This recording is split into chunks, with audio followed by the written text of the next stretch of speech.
Dáš si do druhé nohy? Nemám hlídat jenom 5, 6. Dáš si do druhé? Dáš si do druhé nohy? Došlo ještě, jako to bylo v pohodě, sousedka to jako bylo v pohodě. Ty neumíš tu zapálenou. Hlídal 6. Měl naučit. Jara furt chodil za mnou. Můj druhý se... Jinej si ty národní zaplaný, vole. Já právě ne, on za mnou chodil furt. Pič, já jsem... A že to vzpomínáš furt, vole. To ne, to líbilo, za vole. mnou furt. Jak to bylo? Já jsem byl rád, že ty... Tady nikdo nebyl, vole. Já jsem byl rád. No, a louskat vodáky. Jak se mu líbil? Může mu přepíknout, ty vole, ještě. Jarýrovi! Já jsem byl rád, že to byla Daja. Jarýr!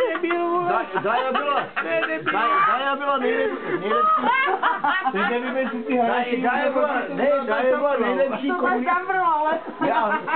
Já jsem se tady domluvil, jo. Děcka, já jsem otočil. No.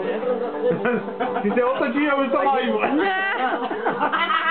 A Jara furt do truby, vole.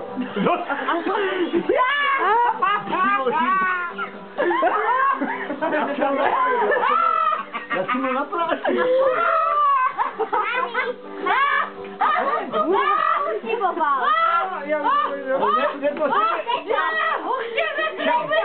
Však tvojí mamě řekl, že nepotřeba ani hřiby.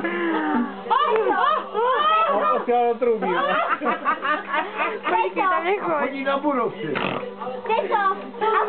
Ty vole, krásně písničky. Jo, kačenu, jako býval.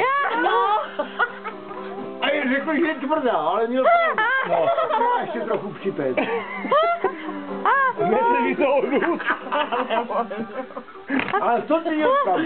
Kačena, do truby. kačena ještě nebyla otevřená, jako úplně jako...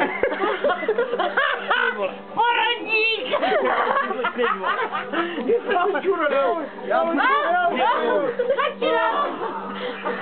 Kurva, nechtěj já teda prdel, ty vole. Poradník! Ty nám bylo otevřená jen 3 centimetry. To je, vole. Jo, jestli nám